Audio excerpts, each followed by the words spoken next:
Hello class 9th, this is Ruchi and welcome back to this channel. आज इस video में हम देखेंगे बच्चे अपना क्वेश्चन नंबर 7 एक्सरसाइज 8.2 का। ठीक है जी, सो रीड कर लेंगे। ABC is a triangle right angled at C। देखिए बच्चे, ABC एक हमारा ट्राइंगल है जिसमें कि C पे क्या बना हुआ है, राइट एंगल। मतलब ये C, इसको आप A B फिर ऐसे कुछ भी रख लो। ठीक है, ये हमारा ABC एक ट्राइंगल है जिसमें C पे राइट एंगल बना हुआ है, दैट मीन्स C 90 डिग्री का है। ठीक है, A line through the midpoint M of hypotenuse AB and parallel to BC intersect AC at D। देखिए जी, हमारा AB लाइन जो कि राइट एंगल की हाइपोटेनियस लाइन है, यहाँ के मिड पॉइंट से, यहाँ के मिड पॉइंट M से एक लाइन ड्रॉ करी गई। ठीक है, जो कि हमारे BC के पैरेलल होगी।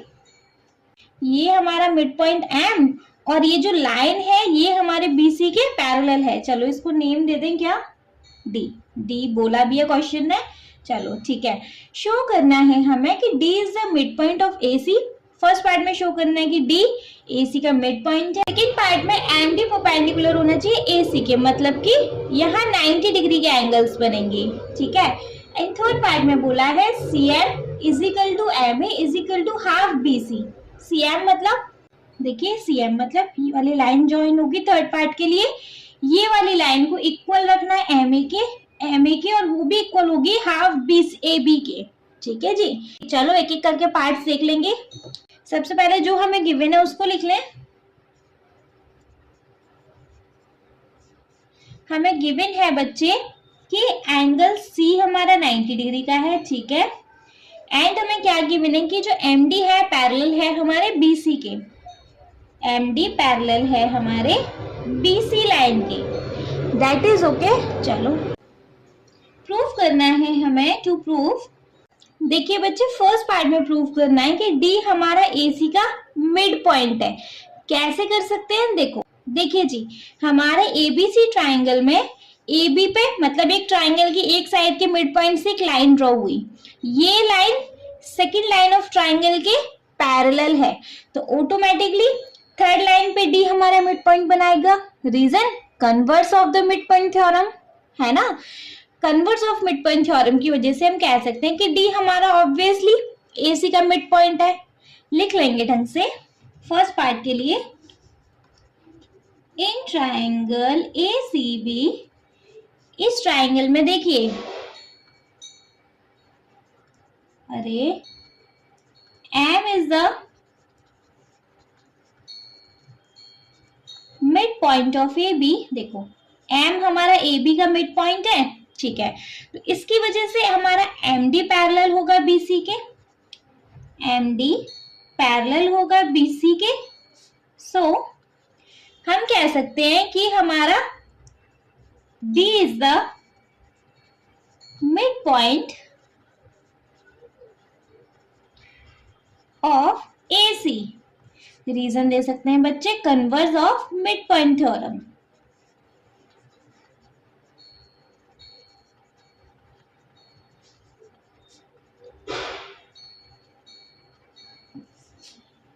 क्लियर है बच्चे, कोई डाउट? क्लियर से इसमें तो यहाँ मिड पॉइंट थ्योरम मतलब converse of mid point theorem ही अप्लाई करना है, सारा कुछ दिया हुआ है। ठीक है, सेकंड पार्ट देख लें इसका।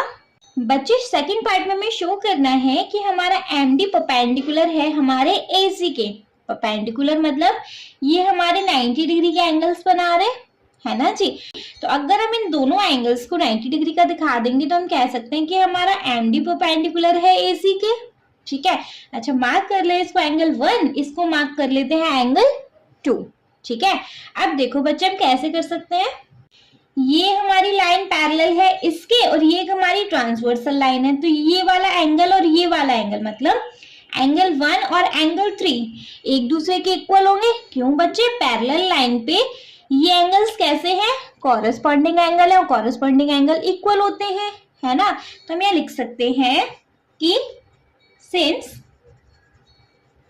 हमारा MD पैरेलल है BC के, तो हम कह सकते हैं कि हमारा एंगल 1 इक्वल होगा हमारे एंगल 3 के। रीजन, कॉरेस्पॉन्डिंग एंगल्स है।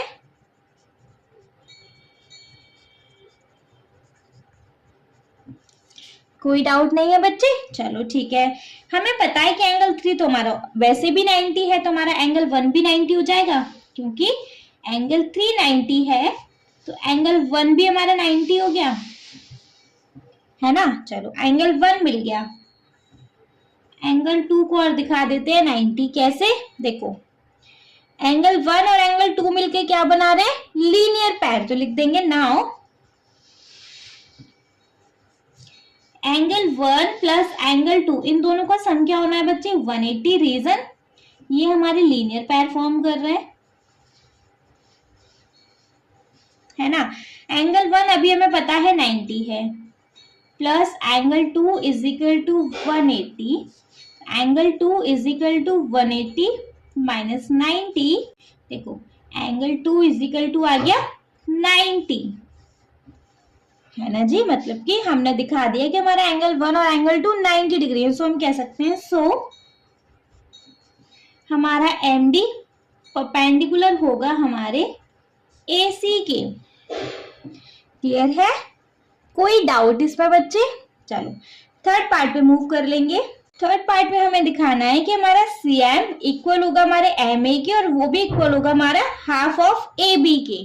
ठीक है, कोई डाउट नहीं है। अच्छा, हमने जो कंस्ट्रक्शन करी है लिख लें सबसे पहले कि जॉइन CM, हमने CM को ज्वाइन कर दिया। कैसे दिखा सकते हैं? देखो जी, हमें CM को AM के इक्वल दिखाने के लिए यहाँ देखो हमारे पास दो ट्राइंगल दिखाई दे रहे हैं। एक ट्राइंगल हमारा MDC एंड एक ट्राइंगल हमारा MDA। अगर हम इन दोनों ट्राइंगल्स को कॉन्ग्रुएंट प्रूव कर देते हैं तो bye CPCT we can say कि हमारे ये वाला लाइन इक्वल है हमारे इस वाले लाइन के, है ना। तो करेंगे in triangle ADM and triangle MDC, इन दोनों ट्राइंगल्स में देखिए बच्चे, देखो हमारा भी हमने प्रूव किया था कि D मिड पॉइंट है, तो इसकी वजह से हमारा AD और CD इक्वल हो जाएगा। लिख देंगे हमारा AD इक्वल है हमारे CD के। क्यों? D is the mid point of AB, जो कि हमने ऊपर ही प्रूव्ड किया हुआ है, प्रूव्ड एबव। क्लियर? सेकेंड, हमारा एंगल MDA इक्वल होगा हमारे एंगल MDC के। भाई दोनों 90 डिग्री अभी तो दिखाए हैं, लिख सकते हैं एंगल हमारा MDA, या फिर आप ऐसे मार्क कर लेना एंगल 1 था, ये एंगल 2 है। MDA इक्वल होगा हमारे एंगल MDC के। क्यों? Proved above.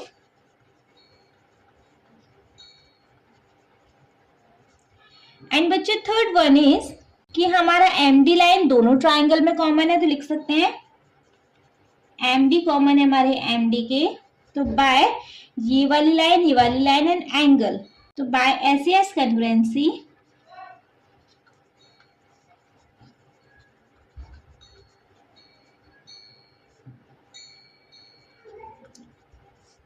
We can say कि हमारा ट्राइंगल ADM कॉन्ग्रुएंट होता है हमारे ट्राइंगल MDC के, एंड बाय CPCT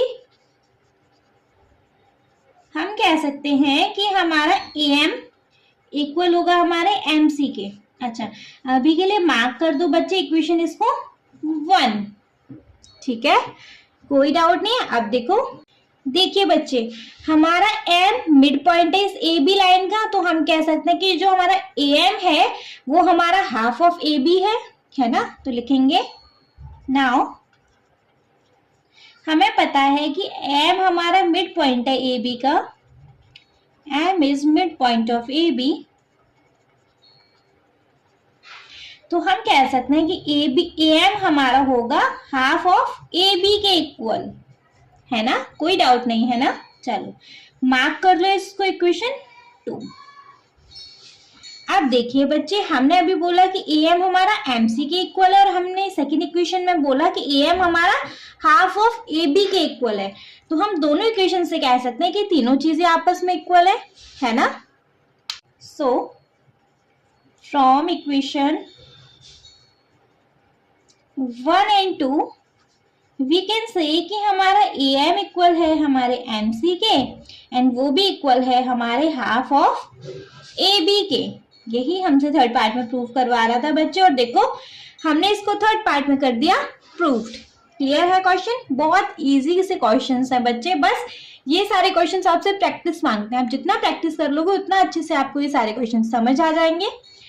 इसके साथ हो गया इस चैप्टर का दी एंड। आई होप ये क्वेश्चन आपको अच्छे से क्लियर हो गया होगा। हो गया तो बच्चे प्लीज आप इस वीडियो को एक लाइक कर दीजिएगा, चैनल को सब्सक्राइब तो जरूर ही करेंगे, और आपके जिन फ्रेंड्स के लिए ये वीडियो हेल्पफुल होता है उनको इस वीडियो को उठा के शेयर कर देना। Okay, thank you so much.